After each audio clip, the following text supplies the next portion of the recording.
Now to talk about this new report from the Intelligence Committee and what lies ahead in the impeachment proceedings, Illinois Democratic Congressman Mike Quigley. Congressman, thanks for joining me. I know you're a busy guy there in D.C.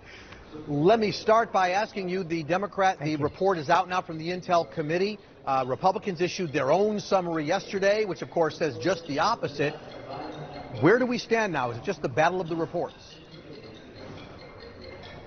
Look, I think the report speaks for itself, and is extraordinarily powerful that the President of the United States subverted our foreign policy with Ukraine and undermined U.S. national security for his own personal gain, for the two politically motivated investigations, and there were scores of actions involving obstruction of justice. And in a sense, I'm not sure that the Republicans refute the facts here. Their defense has changed substantially as time goes on to, I guess, nothing happened. It was all the whistleblowers' fault. There was no quid pro quo, and maybe now there is quid pro quo, but it's really not an impeachable offense. Well, it seems as though what the Republicans are saying, Congressman, is, look, the president had deep-seated concerns about corruption. He wanted to get to the roots of corruption.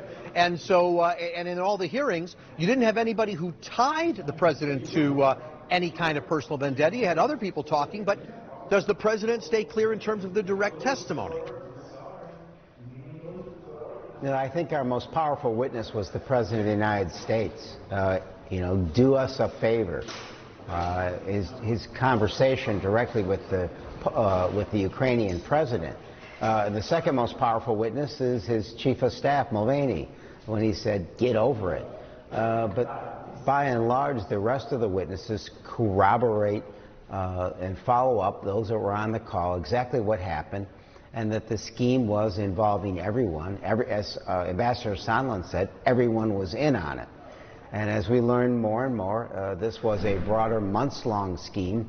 The process the United States undertook to what it had the effect of weaken an ally at a time when they needed us both. We're also hearing now, of course, about a series of phone calls and phone records that are coming to light between Rudy Giuliani, the president's personal attorney, and several to Congressman Devin Nunes, to the OMB, to Parnas and Fruman. I mean, it'd almost be a funny scene in a movie, except this is real. What can you tell us about what we're learning from those phone calls? Do we know the substance of those calls yet? Look, what I can say about those calls is that they corroborate what Ambassador Sondland said. Everyone was in on the loop. This was the plan the president wanted. And it's clear that Rudy Giuliani was not running our foreign policy. He was undermining our foreign policy. But he was clearly his man in Ukraine, running the show to pressure an ally at a time when they needed us most. So I think what these calls are going to continue to do as we learn more and more. This investigation will continue while the judiciary moves forward drafting articles of impeachment. That the White House had a coordinated effort over a long period of time to move this scheme forward. I need to pull that apart with you a little bit, Congressman, because, and Adam Schiff, the chairman of the committee, has said we're continuing our investigation. I get that.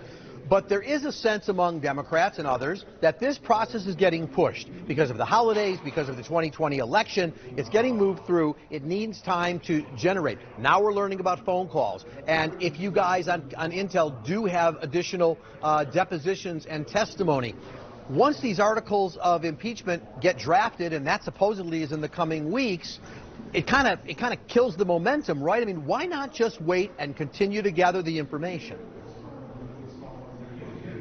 Let's see what happens in the next week or so. I think you're absolutely right. I think these phone logs are giving us a lot of information. I do believe we're going to be getting more documentation. And who knows, maybe Mr. Bolton will decide it's the time to step up and do the right thing and not just sell books. So we are more than open to more depositions taking place.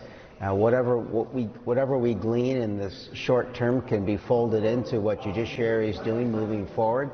I think the Speaker kind of tipped that it wasn't absolutely essential that the vote take place in December. And for me, you get one shot at this, maybe one shot at impeaching the President of the United States.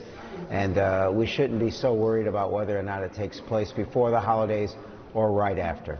There are some analysts who are saying you're absolutely right about the one shot, and so rather than focusing in just on Ukraine, I know Speaker Pelosi likes the idea of a very simple story to be told, but there may be a better story to be told in the pattern of what has happened with this president in the White House over a series of elements, taking it back to the Mueller report and the obstruction there. Do you see ultimate articles of impeachment, if they issue, taking a more limited approach in terms of Ukraine, or do you see this notion of pattern bringing in the Mueller elements of obstruction as well? I think you're absolutely right. It's very hard to ignore the pattern of behavior obstruction by the President of the United States. When that report was released, Mueller doesn't like doing press conferences, but he did one to say, I did not exonerate the President of the United States. I think what you took from that is that if were it not for the Department of Justice's policy against indicting a seated president, this president could have been indicted for obstruction. He lists at least 11 specific counts in the Mueller report. I think it's hard to ignore that. As you say, we have one shot at this. I think it's important to include all the wrongdoing.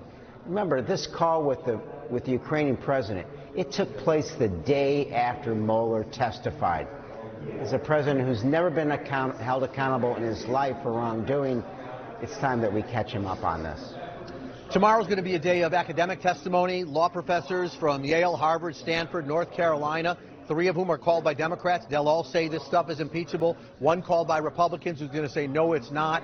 What is the purpose of tomorrow? It seems like an academic exercise. Look, this is a complicated, layered, textured item. That's something that, gratefully, we haven't had to do very much in our nation's history. I think you have to do it right. You have to detail the specifics in the law. And I think you take it a step at a time. Let's get the legal matters out before the American public so we all understand what the rules are and we move forward appropriately. I know my comments tomorrow will have to do is really wearing my constitutional law professor hat tomorrow. Do you expect Republicans whose mission is to obstruct, they've already said they're going to obstruct Nadler's hearings and judiciary as much as they can, but do they get in the way of these law professors who seem to be there just to kind of tell you what the law says? Look, I think Adam Schiff was a great example. I think there were many instances in which the Republicans tried to halt those hearings. They tried to obstruct them with procedural matters. Everyone knows Adam Schiff is really smart. He's a great leader. I don't think they realized how strong he was handling those meetings and making sure that they move forward despite the attempts to obstruct by the Republicans. Assuming that articles of impeachment issue... And if I can, Go ahead. I do have to mention the Republican report. Again, I don't think that they really disagree with us.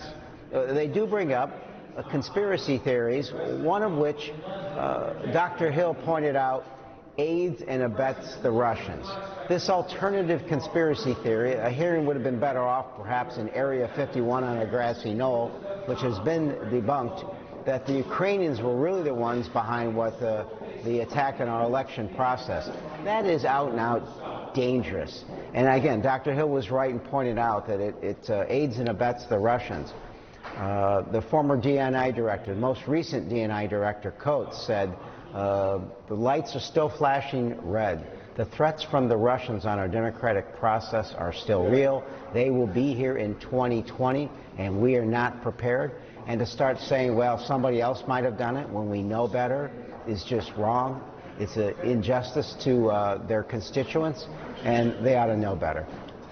There is so much yet to unfold in this process. Congressman Mike Quigley, Democrat from Illinois, thank you for your time tonight, and I trust we'll talk to you again very soon as this develops. Thank you, sir. Anytime.